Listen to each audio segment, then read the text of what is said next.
host, Alex Brasky, alongside my co-host, Ajay Cybulski, here for the Batavia Daily and Livingston County News. Each week, we'll discuss Buffalo's favorite football team, along with all the comings and goings from Orchard Park, thanks to our friends at Forefathers Organics in Dansville. Unlock the power of nature with Forefathers Organics, your premium CBD store. We offer the highest quality CBD and hemp products to liberate your mind, body, and soul, helping you live happy and free. Our mission is driven by excellence and transparency, using cutting-edge scientific methods to combat stress and target issues at their source. From potent ingestible CBD to soothing topicals, all our products are USDA certified organic. Discover all natural wellness from farm to table. Visit forefathersorganics.com for more information.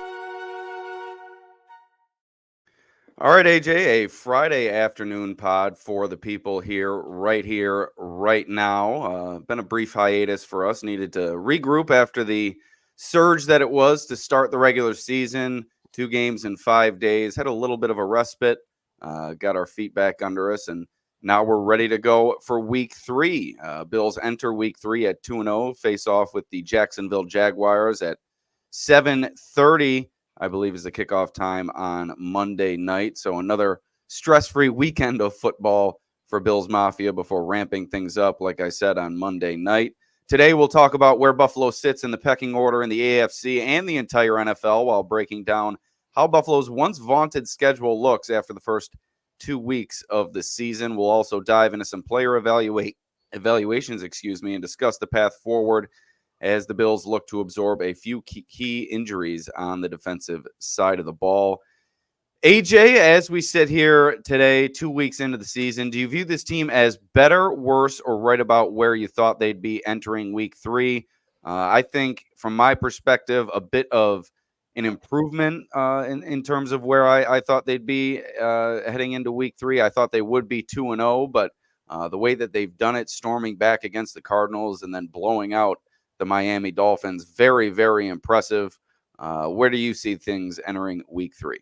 Yeah, they're definitely a better team than what I thought prior to the season. I think they really came out firing. I'm going to throw some numbers at you from this Bills offense through the first couple of weeks, analytically and just some normal stats. Right now, they have the second highest offensive EPA per play at 0.21 in the NFL, which is up from last season under Ken Dorsey and Joe Brady.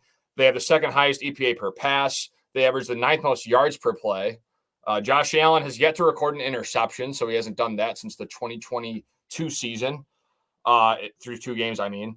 And then his EPA per play is 0.51, which is second in the NFL. Their success rate is 58.3%, which is up 10% from last year. Success rate just takes a look at how successful in the grand scheme, to just try and summarize if the people are listening and don't quite understand what success rate is. Success rate is basically how successful each team is on first, second, and third down. If you get 5 yards on first down, that's considered a successful play, and your success rate, it adds to the success rate. You divide it by total plays. So it's a lot of analytic numbers, but just know 58.3% is a really good rate for this Bills offense in terms of success rate. And then they average 32.5 points per game, which is third in the NFL, and then 299.5 yards per game, which is actually 21st in the NFL. So it's a bit weird, but I think that goes along with the turnovers on the defensive side of the ball, setting up those short fields. And again, I think this Bills offense, efficient-wise, is way better than I expected. They're just moving the ball very efficiently. You see all their numbers, their EPA, their success rate, their points per game has been quite high through these first 2 weeks. And granted, it's early on. Those numbers will probably change. They'll probably shrink. They're probably a little bit inflated right now. But you're looking at a Bills offense that is just winning in several ways. Josh Allen has not turned the ball over besides that fumble, and is really just not throwing the ball quite that much. And I think his maturity as a quarterback this season, and understanding that he can just win with maybe just handing the ball off and making the plays when he has to, combined with he feels like he's entering his 7th year. And he said this week that he's a guy that he feels like he's seen everything, and maybe that'll come back to bite him, and teams can always throw in wrinkles defensively. But I just think this Bills offense collectively, what they're doing in the run, you haven't really seen much of a Curtis Samuel, who I think is still recovering from that turf toe injury. I still think it's really an any given week type of situation with this Bills offense under Joe Brady. And that can excite you when you have a quarterback like Josh Allen in an offensive line that is absolutely dominating in the run and pass.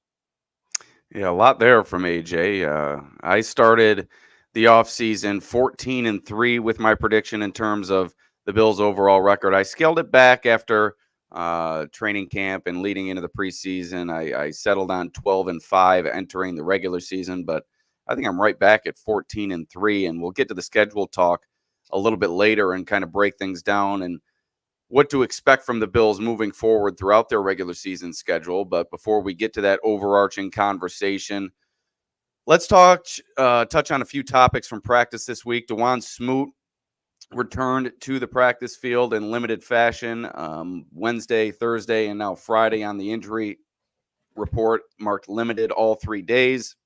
He's looked good out there. Spoke with him in the locker room earlier this week, and he said the plan is for him to play on Monday. So barring any setbacks, it looks like we'll see Smoot's first action of the season. And speaking with Ed Oliver and Greg Rousseau after practice on Thursday, I think Bills fans have really taken to how important Smoot can be within this pass rushing rotation in terms of his versatility, moving inside, moving outside. But I think an underrated aspect of what he brings to the table for the Bills is just that veteran leadership. You have Von Miller, but outside of that, Greg Rousseau, AJ Epinesa, really up-and-coming players. So to have Smoot there, and what Ed Oliver and Rousseau said is he really controls what they do on third down, helps them get lined up, really coordinates their rush on those pass rushing downs. So I think what he brings to the table in terms of those intangibles, invaluable, and then also his play on the field, that versatile nature going inside, outside, also presents something for the Bills that they haven't had through the first 2 weeks. Now, the pass rush has been good. Greg Rousseau, a dominant performance. Ed Oliver came through with a sack. Von Miller, 2 sacks in 2 weeks. So it's not like the pass rush has been underperforming, but an influx of DeJuan Smoot certainly a positive for this group. Yeah, I think you can get more out of a DeJuan Smoot than you are a Casey Tuhill right now. Granted, Casey Tuhill is playing some special teams, but I think DeJuan Smoot, like you mentioned, his versatility, his veteran presence on that defensive line. I mean, the defensive line, along with, I just went and ran through all those offensive numbers quick, but the defensive line has also been, very dominant and kind of, I'm surprised in a way. Von Miller just seems like the old Von Miller. Week 2, he fared really well against Austin Jackson for the Miami Dolphins. So I think this defensive line has a lot of hope, a lot of promise. They need to stay consistent. And, Greg Rousseau had 4 sacks to start the year a couple of years ago and kind of died off. So I think I need to see it throughout the season, and hopefully that can sustain itself. But again, they're a defensive line with, when you add Smoot to the picture, maybe get a Javon Solomon back. I think you can really carve out some nice roles for those two guys in situational positions and really get the most out of them, because with the way that Von's playing, the way Groot's playing, Epinessa's I would say is doing his job up to this point. I think you got a lot to like on this defensive line, and they've really been, doing a good job despite that first half with Kyler Murray, who I think is playing like a top 5 quarterback in the NFL right now. They've done a really good job. Moving on, another note, Taron Johnson was seen in the locker room earlier this week on Wednesday. No cast on that injured forearm. So everything pointing or Taron Johnson returning before week 6. Maybe the Texans game is a good spot to target that week 5 matchup. Correct, AJ? Let me just check the schedule here. Yes, week 5 against the Texans. I think that's a good game to target for Taron Johnson. They didn't place him on injured reserve, and it is not like baseball where you can place a player on retroactive injured reserve. So they can't say, oh, Taron Johnson's been out the past week and a half, whatever it is. We're going to put him on IR retroactively and kind of use time served in that sense. No, if they were to put him on IR at this point, he would miss 4 games moving forward. So I think it's trending in a good direction for Taron Johnson. Just all the comments made by Sean McDermott and seeing him without any further cast or anything like that in the locker room, certainly a good sign for him. And this secondary has performed very well without him. Jamarcus Ingram and Cam Lewis slotting right in those dime looks and really taking the bull by the horns. Cam Lewis has really impressed me, his physical nature. He's an undersized player, but boy, does he stick his nose in there, and he's been solid in coverage as well. And I tweeted it out last night. I think I was prompted by a clip posted by One Bills Live, Steve Tasker, mentioning how he believes Bobby Babbitt should be getting a little bit more credit than he has been for the Bills' defensive performance.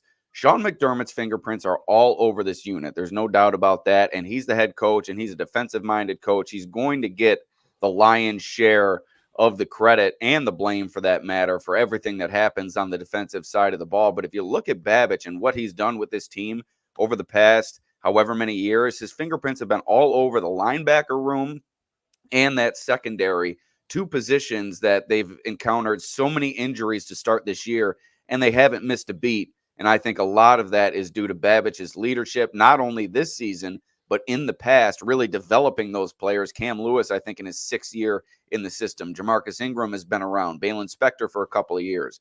Dorian Williams for a couple of years. So I think Babich and what he's done for this defense is going underrated, and maybe rightfully so due to McDermott's defensive acumen. But you got to give Babich his flowers here. Yeah, for sure. Babich, Joe Dana, who came in the offseason, Jamil Adai, the cornerbacks coach, two other big pieces that were added to the staff. I think you're seeing continuity across this board, whether the Bills in positional coaching changes happen all the time across the NFL. And what the Bills are able to do, they bring in Adai. You've seen a newfound confidence on Kyrie Elam, although he's yet to play. And you're just seeing Rasul Douglas and Christian Benford absolutely ball out. And then you have Joe Dana, who's taking over a safety room that's basically depleted from last year with no Micah Hyde and Jordan Poyer, and Taylor Rapp and DeMar Hamlin have not let really anything get by them over the top. So I think all in all, from Babich to McDermott to Dana to all these coaches that I mentioned, Jamil Adai, they're all just really good at developing these guys. And you mentioned Cam Lewis has been here for 6 years, and you see how comfortable he is in the system. He knows where to be. He made a huge play at the goal line, stripped the ball. I forget who the running back was for Miami, but stripped the ball, make a great play. It was obviously recovered. There was a penalty, I think, actually, and it was a false start, so the play did not count. But you're seeing Cam Lewis all over the field, making tackles, leading the team in tackles sometimes. So with Cam Lewis, you got Jamarcus Ingram also making plays, right, being a ball hawk. He's been here, like you mentioned, for a couple of years.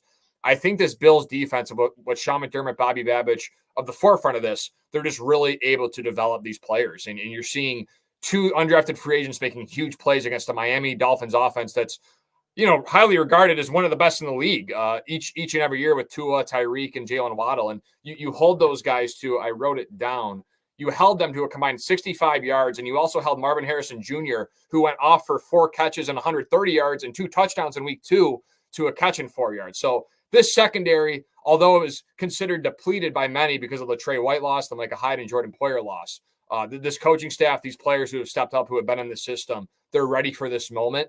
And it's just been astonishing to watch how this kind of they are the defensive back university. They know exactly how to develop these guys. That's what they do, and that's what the Bills do best. Yeah, no doubt. Jamil Adai has been a big addition, I believe. You saw Kyrie Elam come on during the offseason. Really hasn't been heard from since, and I don't think his role is really presented itself yet. I think he's in line as that third cornerback. If Douglas or Benford are to struggle or go down due to injury, I think then you'll see Elam inserted. But Jamarcus Ingram, with that versatility on the back end, can play a little bit of safety. I think he's much better suited for that dime role, and I think you're seeing that play out week after week. Another item from Bills practice this week, the Bills brought in a couple of kickers for workouts, Cade York and Anders Carlson. Certainly not household names by any stretch. I'm not sure I'd be any more confident in them than I would be in Tyler Bass, but Bass missed a field goal against the Dolphins, and it was quite ugly. And he's missed a few ugly field goals that are inside 50 yards. So I think the concern's starting to brew a little bit more for the Bills. And obviously they bring in these two kickers, get eyes on them in case things continue to go awry with Bass. And then I think maybe you bring them in on the practice squad and perhaps have them active for game day. But Bass blamed the footing a little bit in Miami on that kick. Still took accountability, says it's a kick he should make. But the concerns, like I said, for Tyler Bass are ongoing. I think this is going to be a storyline throughout the season. And with the Bills' hot start and really incredibly impressive start, I think Tyler Bass having those concerns linger is the one thing you can kind of point to through 2 weeks. Yeah, and I think it was a stress-free start for Tyler Bass in terms of his NFL career. He didn't really have to face much adversity. He was asked to make a couple big kicks. He would come through. He always was known for the big leg. He was really good from 50-plus in his first couple of years. Then he gets the contract extension right, and then, kind of things go haywire toward the end of last season. He obviously misses that kick. I really think Sean McDermott does have confidence in him, and he mentioned that during the week. They still do have confidence in Bass as the kicker, but it's maybe just keeping him honest. Be like, hey, man, look, we drafted you. We believed in you. We signed you to an extension. We've given you all this kind of leeway to go out there and succeed and set you up for success. And there's been a little bit of struggles for him the last, I would say, year or so. So I think bringing in York and Anderson, right? Is that the name? Anders Carlson is definitely just some names to keep Bass honest. They're going to continue to look around. They know, how Bass is probably looked. They've seen him in practice. He struggled throughout training camp and stuff. So I think it's more about if the continuous struggles occur for Bass, keeping him honest and being aware that, like, hey, we need to maybe bring in some kickers for workouts just to see what they have, just in case it really does go really downhill. So they're not in a situation where, oh man, he really stunk this game, we need to get a new guy. And then they're looking at guys that they have no idea or have not seen yet. And it's kind of more of a question mark at that point. So I think they're just preparing themselves for maybe a worst case scenario type thing. Yeah, we'll see if he's presented opportunities this week against the Jaguars. But if he misses a kick this week, I think you could see the Bills go a different direction leading into the meat of their schedule. They have difficult matchups with the Ravens. Although they've started the season 0-2, they're still the Ravens. They still have an MVP caliber quarterback in Lamar Jackson. They could really turn things around at any time. And then you have the Texans coming up in week 5. You cannot afford a missed field goal in a big situation against one of those teams. I think both of those games could come down to a field goal. So it seemed at the beginning of the season that it would take maybe a continued disastrous effort from Bass. But I think if he misses another kick this week, I think you could see the Bills go a different direction as soon as week 4. These games are going to start to matter and matter a ton going up against these AFC title contenders. So I think sooner rather than later, if Bass continues to struggle, is when you'll see the Bills pull the trigger on bringing in a new kicker. But AJ, before we get to our sponsor, you got a day off today, a Friday day off. Very rare when it comes to high school football season. You are working tomorrow, Saturday, so not the full weekend off. Anything planned today? Anything big? I know that you probably got to hit the gym. Any can jam practice coming up? Anything you have on the docket today for your day off? No, haircut, dinner at my grandparents' house. I'm picking up dinner for them, going over there. We're having a nice dinner. So I think we're getting Steve-O's. A great guy. Just a great guy. Getting some burritos. And then, yeah, that's about it. I think I'm just going to chill at home tonight. Girlfriend is in Rochester for her final ICU rotation at Strong, so she will not be here. So I think I'm just going to chill tonight. I could Good luck to Sarah. Yeah, good luck to Sarah. But I think I could go out tonight, but I think I'm just going to have a nice relaxing night. Parents are going camping out in Brockport, so they'll be out that way. So, yeah, I'm just going to have a nice relaxing Friday and enjoy my alone time for the night. Very wholesome weekend. You're going to tune in on the Batavia Daily News Sports Network. Big game, Oakfield, Alabama, Elba taking on Avon. And I heard they got a great play-by-play guy on the call tonight. So yeah, I think that could be a good game. I think both teams have started strong. Avon, obviously a dominating performance. I forget who, but they won 33-7 last week. So they've looked really good. So yeah, there's some good at high school Section 5 football going on tonight in the Glow region. Before we get any deeper, let's thank our sponsor, Forefathers Organics in Dansville.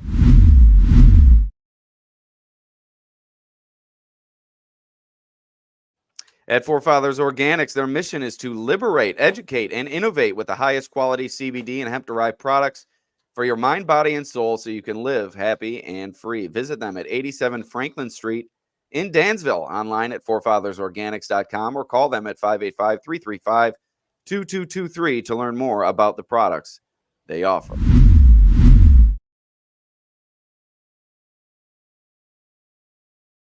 All right, AJ, let's get into the meat of our discussion here on the podcast. Where do the Bills stand in the AFC and NFL pecking order? A lot of the teams in the AFC that we thought would be better at the beginning of the year, maybe not as good as we imagined. I don't think I'm worried about any team in the NFC if I'm the Bills, the way things have started over the first 2 weeks. How do you view things just quickly in that regard before we really dig in deep to each AFC division and move on to the NFC? Yeah, the Bills are definitely up there in terms of best teams in the AFC, best teams in the NFL. I think they bring a lot to the table. Now, there is a lot of parity going on right now. It's week 2. I think you really saw the Jets hit their stride last night in terms of what they could potentially be. I know it's the Patriots, but again, the Patriots team that beat a Cincinnati Bengals team led by Joe Burrow in week 1. So let's also realize that, again, the Patriots will probably be a bottom 5 team in the NFL this year, but at the same time, they can also win any given Sunday, and it's the NFL, and it's a tough league. So I think the Bills are the cream of the crop. in the entire NFL. They're definitely considered probably a Super Bowl contender. Their odds are going up. I think they're the third or fourth highest odds at the Super Bowl right now. So I think this Bills team is right near the top and considered one of the greatest teams right now in the NFL. But again, it's week 2 and there's a lot of parity going on. So a lot could still change. Yeah, undoubtedly. Let's start with the AFC East. You mentioned the Jets perhaps starting to hit their stride. Aaron Rodgers really night and day from the first 2 weeks into week 3, moving around like Michael Vick back there. It looked like the first 2 weeks his feet were stuck in cement.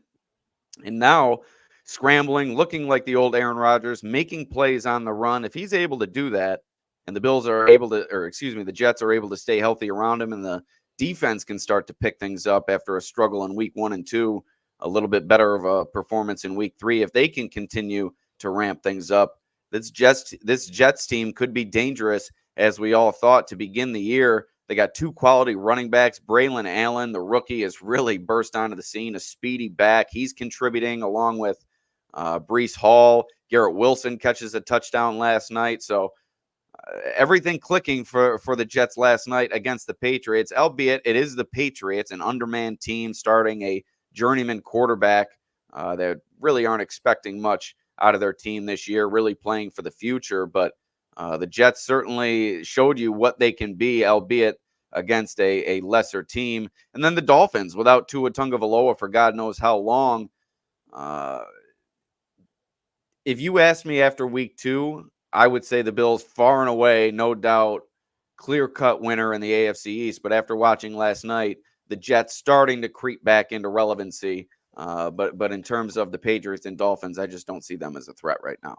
Yeah, I don't want to count the Dolphins and Patriots out, like how you just finished your sentiment about the AFC East. But I'm also of the belief that it feels like with the Tua situation, and he's on the IR now, and you got Skylar Thompson, and albeit, he did put up 31 points on the road in the playoffs, so he does have potential against the Bills. Now, the Bills handed him a lot of those points in that game. They were just beating themselves, quite frankly, but still put up 30 points against the Bills in a playoff game.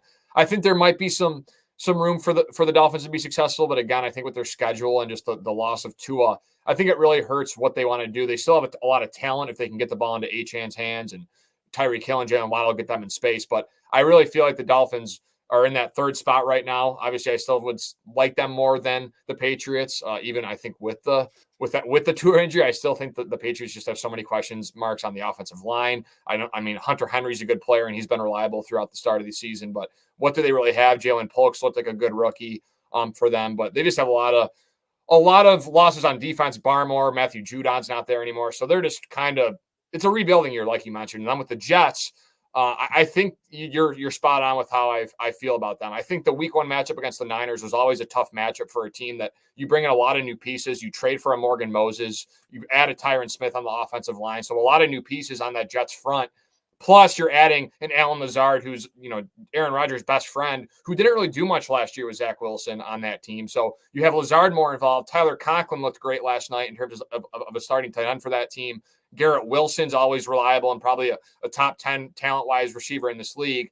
And then you have, like you mentioned, a Braylon Allen and a Breece Hall running back with that 1-2 punch. So I don't think the Jets could potentially make a Super Bowl run, but I think as they continue to grow and become more familiar with each other, Nate Hackett continues to grow with Aaron Rodgers, the defense continues to kind of elevate their play, because I think as the offense kind of finds its rhythm, I think the Jets defense will also continue to find its rhythm. I think that kind of how it works sometimes in the NFL. If the offense plays well, the defense starts to play better. I think they have the talent, man. And it's an interesting debate to have if you really think the Jets can maintain this throughout the season. But I think last night was a kind of a glimmer of what the Jets can be as a full team against obviously an inferior opponent. They got the Vikings in 2 weeks. So that I think that right before the Bills. So I think that'll be a big test in terms of where they really stand. One thing that really helped the defense for the Jets last night, they were bringing the heat all night long on Jacoby Brissett, and I'm not sure you're going to be able to do that against Josh Allen as successfully in bringing those extra rushers. I think you're going to have to rely on that 4-man pressure, and it has been successful for the Jets in the past, but early on for the first 2 weeks, they weren't really mounting any pressure, and they really ramped it up with those extra rushers on Thursday. So it'll be interesting to see. I mentioned the Baltimore and Houston games being big ones for the Bills. Those two are followed up, obviously, with that matchup at the Jets. So those are three really, really high-profile matchups coming up for the Bills. I'm excited for that stretch of the schedule before that Sunday 1 p.m. matchup against the Titans. Then they play the Seahawks, so a little bit of a respite in the schedule, it seems, at that point. But it starts this week against the Jaguars, a team that has really had the Bills' number in the past, and the Ravens, Texans, and Jets. So relatively tough stretch coming up for the Bills. But why don't we take a look at the AFC North?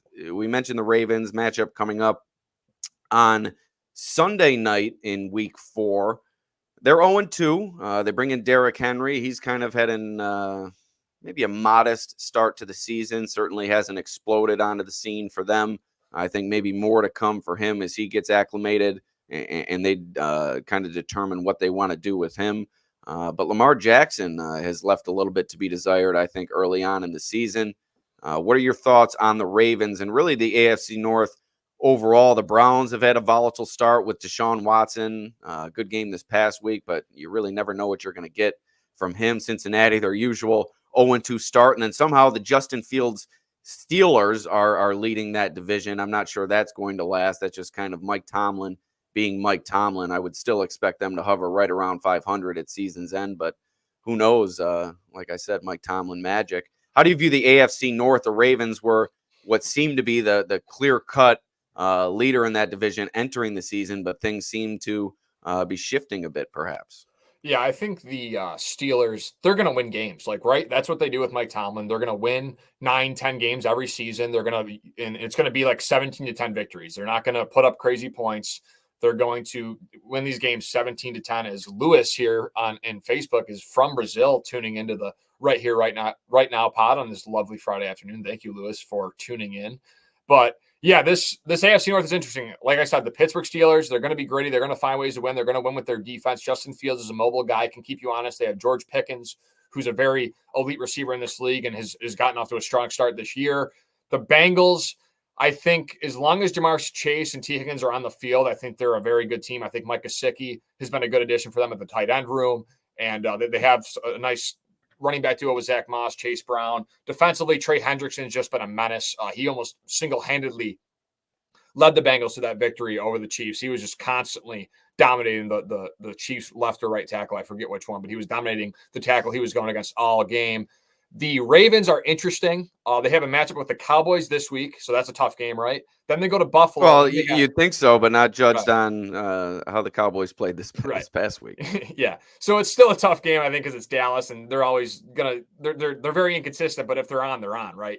So that's a tough game. Then you got Buffalo, and then you got Cincy. So you're looking at 0-2 already, and then you got Dallas, Buffalo, and Cincy on your schedule following this. I think there is some concern that the Ravens could falter, and Like I feel like they're too predictable right now. Every time Derrick Henry is on the field, you feel like they're going to run the ball. And every time Justice Hill is on the field, you feel like they're going to pass the ball. So I think it's a predictable Ravens offense right now. Mark Andrews has struggled. Isaiah Likely, those two tight ends have done okay, but I think they could still take it a step further. Zay Flowers is an interesting piece for them. He's obviously very dynamic and is explosive, but I think you need more out of Lamar, and I think they need to be less predictable on offense, and that defense needs to pick up its game. And then finally, the Browns, they're another team that who knows what you're going to get from them week to week. They get destroyed by Dallas in week 1, then go out and beat Jacksonville in week 2. Deshaun Watson looked a lot better in week 2 after a very bad performance in week 1. They got talent offensively. When will Nick Chubb come back? Myles Garrett on the defensive side of the ball, Denzel Ward, 2 major pieces. So I think the AFC North is pretty talented, and I think you're going to see a lot of moving around as the year progresses. And then the AFC South, the Bills obviously taking on the Jaguars this week. They've been a disappointment through 2 weeks. They appear to be in disarray as well. Doug Peterson kind of letting things get away from him there in Jacksonville, it seems. Not a team that scares me, but like I said, it's a team that has had the Bills' number. And Ed Oliver spoke yesterday, just said past few games against Jacksonville have just been weird games. And hopefully the Bills can turn the tide this week, because I would imagine Bills are a much better team than Jacksonville. In Indianapolis, Anthony Richardson really hasn't looked very good, bad at times, I would say. They do have Jonathan Taylor back. He's been putting forth a solid performance, but a lot to be desired, left to be desired, in Indianapolis. And then the Titans, they're going to go as far as that Will Levis roller coaster takes them. That fumble this past week, the Superman fumble, I was in tears watching that. It's just Will Levis is, I tweeted this out too, he's who the national media wants to believe Josh Allen is. He's just sugar high times 10. It seems like he just loses his mind at times out there. And you saw the Titans coach, I think it's Brian Callahan, come off the sideline, look at him, just what the F are you doing? It's not often you see a head coach ask a quarterback that, but at some point it's just got to be leave a head coach dumbfounded to watch Will Levis play the game of football. The Texans are one of the teams in the league that should strike fear in the Bills. That wide receiving core, C.J. Stroud, obviously. And then if Joe Mixon, I know he's dealing with some bumps and bruises right now, if I'm correct, but he's one of the top running backs in the league. And then you have D'Amico Ryans really calling out the signals on that defense. I think that's a team that could contend for the Super Bowl. AFC South as a whole does not scare me, but the Texans certainly a team that should strike fear in the Bills as soon as week 5 when they face off. Yeah, the Will Levis experience was funny last week. You have an opportunity to go up 2 scores and you're throwing a backward pass. I think that's why the coach got so annoyed, because of the situation. It's not like it was early. It was like third quarter. You have a chance to really maybe put this game out of reach, and you're throwing a backward pass while getting sacked. That leads to a fumble, and the Jets get back in the game. And that's kind of how the game really switched in the turning point. So the Titans, I think Will Levis can become a good player. I still have hope for him, because I've seen him make enough good throws. I go back to the Miami game last year where he was really good. I think they have some pieces on that offense, but I think a lot of the times you can't coach that out of players. Now, Josh, fortunately, has limited them to the point where they haven't come as bad as they were in his first couple seasons. But we'll see if Will Levis can become more of a composed quarterback in the pocket and make the right plays. Houston, like you mentioned, Nico Collins is the best player on that offense. He's just unbelievable. His yards after the catch ability as a receiver. Tank Dell, I think his target share has still been around similar to what Nico Collins has been, around that 20% mark. So I think he'll continue to produce more. They just need to find that rhythm again after Dell missing the majority of his rookie season with that injury. And then Stephon Diggs, obviously reliable, but I think he's probably. I don't think it was an injury, right? Wasn't he shot last year? Was that? No, I think he broke his. Tank Dell broke his. Let's see, Tank Dell injury. What did he break? He broke his leg. He broke his leg last year. Fractured fibula. There's been 20 gunshot wounds in the NFL in recent seasons. Yeah. So that thank God that was not the case. But yeah, broke his leg last year. Missed the end, the back half of the year, I should say. So this Texans offense, I mean, I think they got all the pieces. With Joe Mixon, like you said, a little banged up, but he's really good in week 1, step back in week 2. The Jaguars, who the Bills play this week, they're just, I mean, it's so hard. I feel like Doug Peterson might have lost the locker room a little bit. I'm unsure. Tank Dell was shot this offseason. That's what happened. Okay. So it did happen. So hopefully it seems like he's recovered well. And again, I think Stroud is a guy that they need that chemistry back, and he balled out his rookie year. So I still expect Tank Dell to produce for that offense and be a major threat when the Bills play them in week 5. And then the Jaguars, like we mentioned, they're just an odd team, man. Like you feel like they always had the best of the Bills, but they go into the game. It's like Urban Meyer, like that Jets game, that Bills Jaguars game a couple years ago with Urban Meyer. I remember I was 9-6. Yeah. I was with my buddy. I'm like, man, imagine if the Bills actually lost this game. That'd be so funny. It would, there's no way, right? And then we're at the end of the game. I'm like, we should have said something. We're not laughing now. Yeah, we're not laughing now. So that was just, they were going into that game with no hope. You knew Urban Meyer was going to be fired at this point. The locker room was a disaster, and they somehow beat him. So I think the Bills do get it done Monday, and we'll talk about that more in our pod on Monday before the game. But yeah, I'm looking forward to this Bills-Jags matchup. And then finally, the Colts, like you mentioned, Alec Pierce, Michael Pittman have done some things for that pass-catching unit and for Anthony Richardson, but they have not been able to elevate Richardson to the point where I thought he's looked all that well. I thought actually his rookie season, he started off good before that injury, right, and it's been more of a process for him. I think he's one of those quarterbacks that struggles with those too high safety looks, and he's going to have to kind of, again, find that composure and make the good reads, take the passes underneath, and really learn how to not always take the deep ball, the long shot, every single opportunity he has to. I just killed, while you were going through the AFC South, I killed a fly in this room that's been, I think, in here for the past 3 months. So finally vanquished one of the rivals within the office. Big news here at the Batavia Daily News. But finally, rounding out the AFC, The AFC West, I think this is really the toughest division in the AFC. You have the Chiefs, albeit without Pacheco now for an extended period of time. I think that's a big, big loss. What he added to the team last year, the Chiefs were struggling offensively early on in the season. And once Pacheco really put his stamp on that offense, that's when they were really able to take things to the next level. And we know what a running game can do for an offense come playoff time. So it remains to be seen. How long Pacheco will be out. And then the Chargers. It's tough to gauge how good they are. Haven't really played anybody in the early going. They are 2-0. They've been running the ball very, very well. J.K. Dobbins leads the league in rushing. Right, but they played the Raiders and the Panthers, which they could finish the season as the two worst teams in the entire league. So let's not buy too much stock in the Los Angeles Chargers start. But yeah, J.K. Dobbins. If he can stay healthy, I think that's a big addition for them. He hasn't been able to throughout the course of his career. Justin Herbert is also dealing with injuries already. We know he's been banged up throughout the course of his career, but they do have that Jim Harbaugh aura, as you love to talk about. So yes, they do. I love me some Jim Harbaugh, and I think they certainly have something brewing out in Los Angeles. I think it's really going to come down to health for them with, like I said, Dobbins and Herbert, and even within that receiving core as well. And I say this is the toughest division, and I think it's just because of those two teams, the Chiefs and the Chargers. The Raiders and Broncos stink. There's really nothing to talk about there. Broncos under Sean Payton thought they may have had something in Bo Nix, the 30-year-old rookie, but doesn't look to be very inspiring through 2 weeks.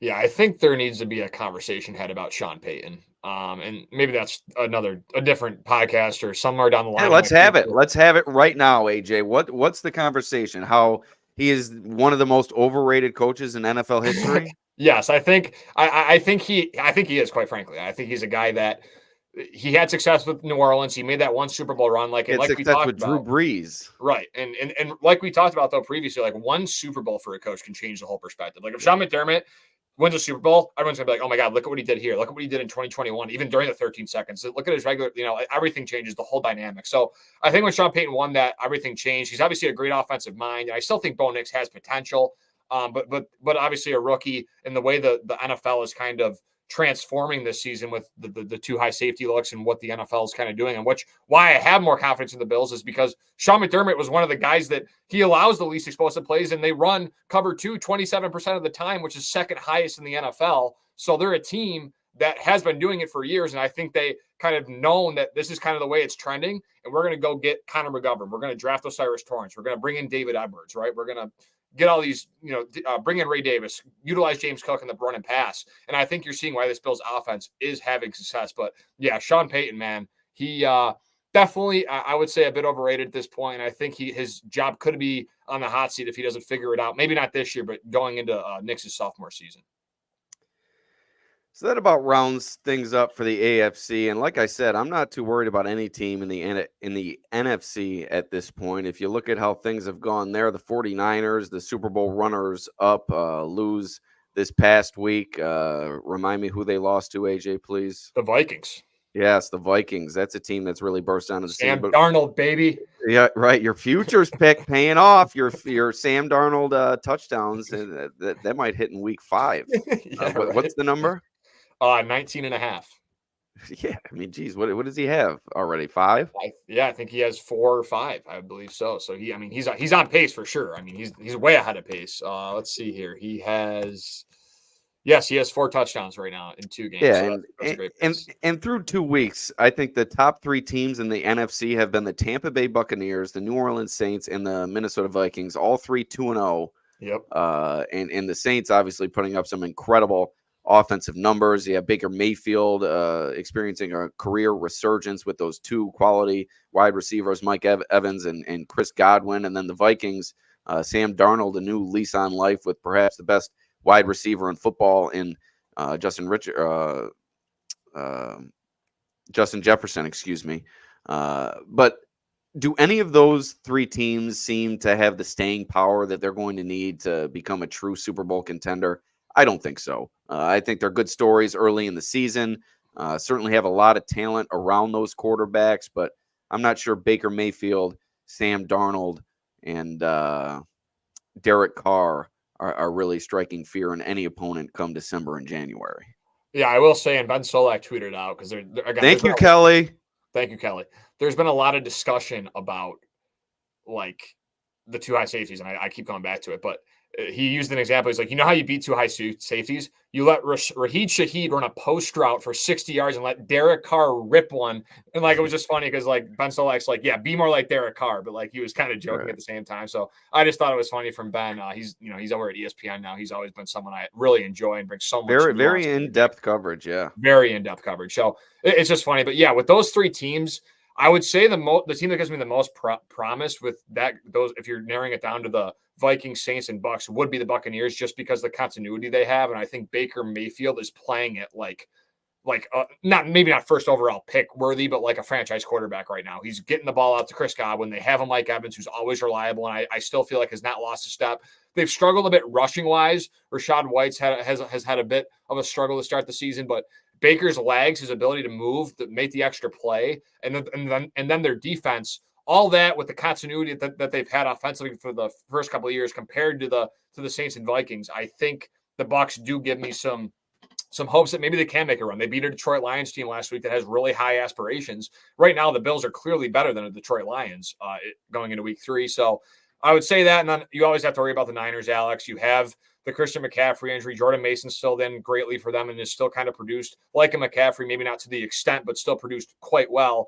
And then Brandon Ayuk has yet to really break out, but I think his opportunity is coming with all the injuries. You put out a tweet, I think, the other day talking about this is Brandon Ayuk's opportunity to really prove that what he's worth with the Debo injury. Ricky Pearsall's out. George Kittle was dealing with cramps last week, and he could go down at any moment. So I think the Niners, if they can get healthy and return to form, I think they're still a team to watch out for. And you could even throw in the Eagles and Cowboys, depending on if they can figure out what Mike McCarthy and Nick Sirianni are doing from week to week, whatever they do. So we'll see. I think the NFC is still strong, but definitely a bit weaker than the AFC. Yeah, I think that's what it's going to come down to for me. I think the Lions and the Niners will be there at season's end. I think you'll see the Saints, the Bucks, and the Vikings start to fade away a bit. And then it's really going to come down to what the Eagles and the Cowboys are. I think that's going to determine the strength of the conference as a whole.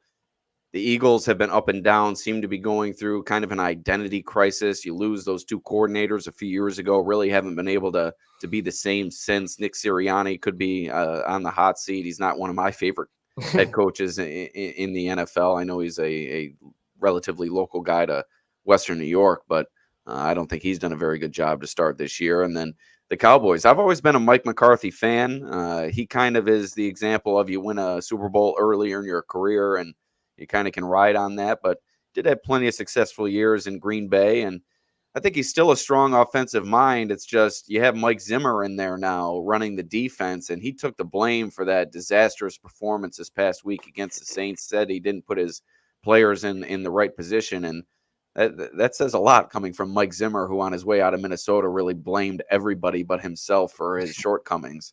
But if they can get things settled in on the defensive side of the ball and start to score some touchdowns on offense, they've been in field goal position and scoring position pretty regularly throughout the start of the season. But they've been relying on Brandon Aubrey, I think, a little bit too much. So I think the Niners and the Lions are your true Super Bowl contenders in the NFC. And then Philadelphia and Dallas, depending on which way their season goes, I think they could be in that next level. And then you have teams like the Saints, the Bucks, the Vikings, Seattle has started 2-0. I don't think they're on the level of those other three, but I think those are kind of remain to be seen.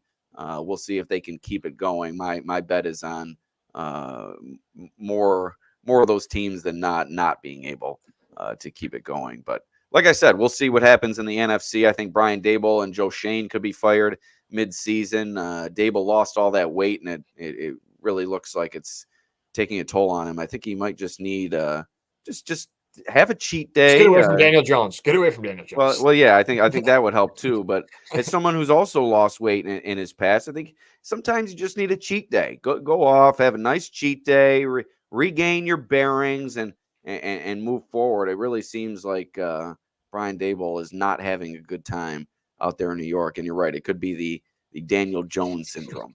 Yeah. And then also two more teams, Arizona and Atlanta. I think those are two. Atlanta, who knows with Kirk Cousins what they're going to be, but they have pieces. And then Arizona, I think Kyler Murray, I mentioned earlier in the pod, I think he's playing like that Rams game was unbelievable. I was like, wow, this is the first overall pick I'm watching right here. And he was just, and again, he's recovering from an injury. It's another year removed. You're seeing more and more these players return from these injuries quicker, but they're not the same until the following year. So I think you're really seeing this Arizona offense hit its stride. And Marvin Harrison Jr. was otherworldly in that game too as well. So those are two more teams I would add, maybe in that Bucks, all those jumbled up teams there in that middle of the tier, middle of the pack.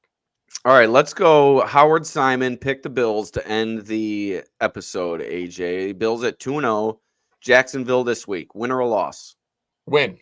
All right, so I have a win as well, 3-0. How about the Ravens? At the Ravens Sunday night, 8:20 in week 4, win or a loss?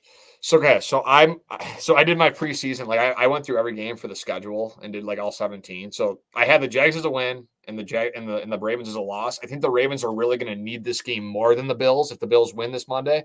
So I think the Bills go into Baltimore. I know there's a lot of success, but I probably would pick them to win if I didn't write up that they were going to lose to Baltimore. But I want my prediction. But we're readjusting. This is a readjustment. So feel free to readjust. That's what these predictions are for. I'll give them a loss. You made a prediction I'll give them a loss. So you're going with a loss. So you're at 3-1. I'm at 4-0. Remember your record. You're at 3-1. Okay. I'm at 4-0.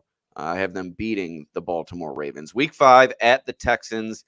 I'm going to pick a loss in this one. I think they're going to stumble. The Texans are a complete team. I don't think that they're leaps and bounds better than the Bills, but this will be the toughest test that the Bills face to start the season, and I think they're going to slip up. 4-1 for me to start the year.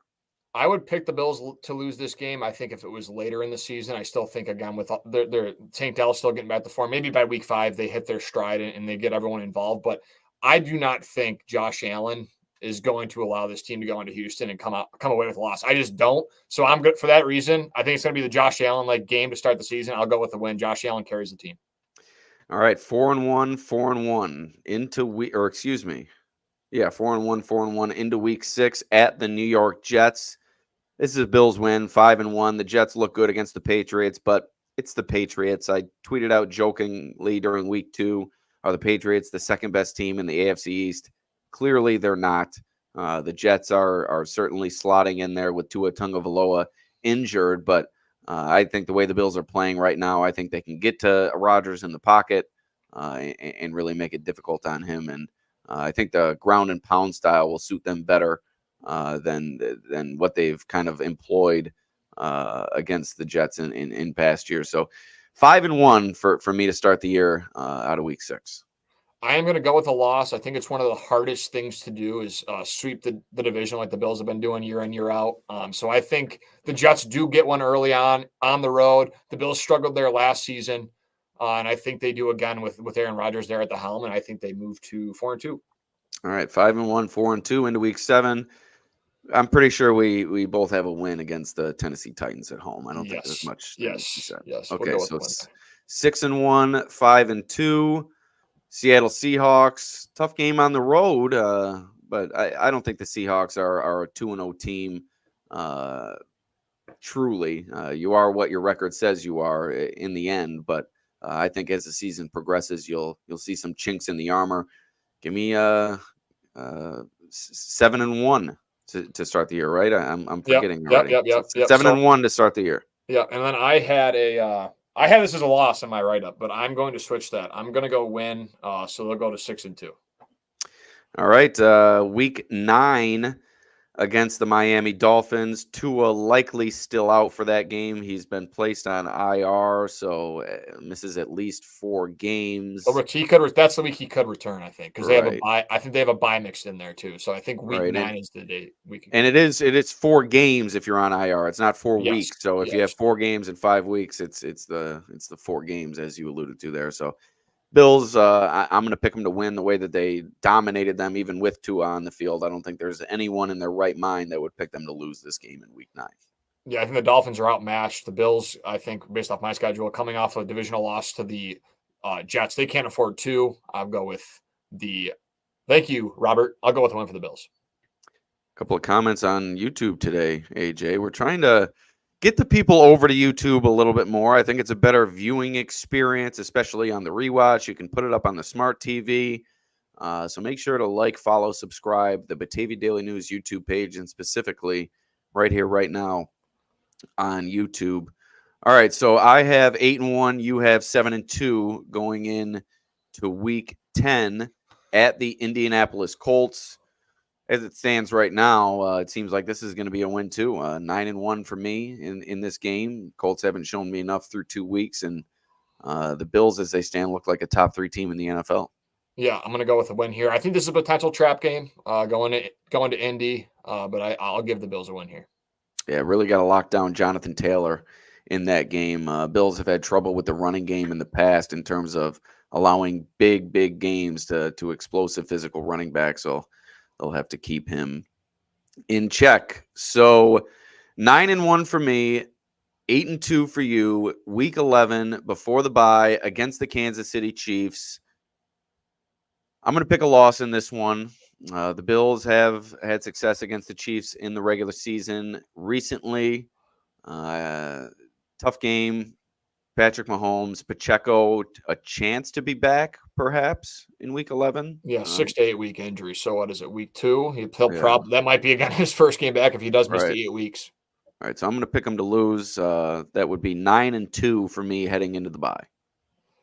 And then I will pick a loss as well. So I'm going to I'll go at 8-3. I think the Chiefs finally get the best of the Bills in the regular season, and probably a pivotal matchup at that point in the year. Again, probably both teams, based on our records, probably chasing that number 1 seed in the AFC. So if they do fall, as long as the Bills aren't the freaking 4 seed this year, I just want to see the Chiefs in the AFC Championship if the Bills get there. I'm sick of the divisional round, right? Yeah. So I'll give the Bills a loss. I'm with you on that. All right, so bye week 9-2. 8-3, heading into Week 13 now, the San Francisco 49ers. I'm going to pick the Bills to win. They've already encountered injury trouble to begin the season, so I'm going to pick the Bills to win Week 13 against the San Francisco 49ers. They'll almost surely have Christian McCaffrey back by then, Deebo Samuel likely back by then. Not sure George Kittle's situation. You mentioned a couple other injuries as well. But I'm going to pick the Bills to win this one. So that is 10-2 out of Week 13. Yes, and I will go the Bills. Sean McDermott's really good off a bye. They're probably I don't know how badly both these teams will need this game depending on where they are in the standings. I had it as a loss before the season. I still think the Bills will get to 5 losses. That's still where I'm at, but I had them at 11-6 originally, so 12-5 is kind of like my re-envision in my mind right now. So I will give the Bills a win here. I'll say they beat San Francisco at home off the bye. All right, so I'm terrible at adding these things up. So 10-2, 9-3. Okay, and now let's pick quickly the Rams game win for me. I'm gonna go. I'll go win, sure. I'll go win. Okay. 11-2 for me, 10-3 for you. The Lions game in Week 15. This is going to be a loss for me at Detroit. I'll go loss. So 10. What are we, AJ? This is fun. 11-3. What are we? 11-3. I'm 10-4. Okay, 11-3, 10-4. New England Patriots. I have 12-3 now. After Week 15. I have 11-4. Right? 12-3, sorry. 11-4. Yeah. And then the Jets in Week 17. I'm going to go win again, 13-3. I'll go win again. Okay, so 13-3. So I guess they're losing 4 games then, I guess. 13-3, 12-4. I'm going to go a loss in Week 18. I think I'm going to go 13-4 to end the year. I just don't think the Bills will need this game. I think they're going to lock up the number 1 seed in the AFC. I think they're going to rest the starters, and the Patriots will have Drake May playing at that time, really trying to put on some good tape. So I'm going to pick a loss. I'm going to go 13-4. The Bills end the regular season with kind of a meaningless loss in Week 18. Thank you for saying that, so I can make up the same kind of thing. The Bills are not going to need this Patriots game. They're going to bring back journeyman Jeff Toole for this one. They're going to throw him in there and give him some run. The Mike White game. The Mike White game, and they're gonna lose to New England to go to 12-5. So I still think they're going to be. They're going to be a good team. They're a really good team, and it's really fun to see how this, with all the question marks going into the season, just how they've kind of shut down all those narratives and all those questions so quickly. It just shows this coaching staff and what Josh Allen and how he's really matured and what this coaching staff can really do. Yeah, and it's funny how everyone was expecting the Bills to struggle out of the gate, but it's been kind of flipped as the Ravens and other teams have struggled out of the gate. So. A long way to go. Things could certainly turn beginning this week. Monday night against the Jacksonville Jaguars. We'll be back on Monday for a pregame pod, so be sure to tune into that one. Before we get out of here, let's take our sponsor, Four Fathers Organics in Dansville. Unlock the power of nature with Four Fathers Organics, your premium CBD store. We offer the highest quality CBD and hemp products to liberate your mind, body, and soul, helping you live happy and free. Our mission is driven by excellence and transparency, using cutting-edge scientific methods to combat stress and target issues at their source. From potent ingestible CBD to soothing topicals, all our products are USDA certified organic. Discover all natural wellness from farm to table. Visit fourfathersorganics.com for more information. All right, AJ, I know you got a haircut coming up. Anything we forgot on the pod? Anything you'd like to add or inform the people of? No, I'm looking forward to the game on Monday night for the Bills, looking to go 3-0. Make sure to like this video on YouTube if you could. If you are listening or viewing us on here now, or you come back and listen to it later, make sure to give it a like. It really helps with the algorithm and stuff to kind of, like we said, we're trying to grow on YouTube. So please like this video on YouTube. And if you have the time, you could also go, if you're really bored, go back and like a couple other ones to try and push it. So appreciate all the support, all the views, and looking forward to this week 3 matchup against the Jags. All right, Monday against the Jags. We'll see you next time. Peace out.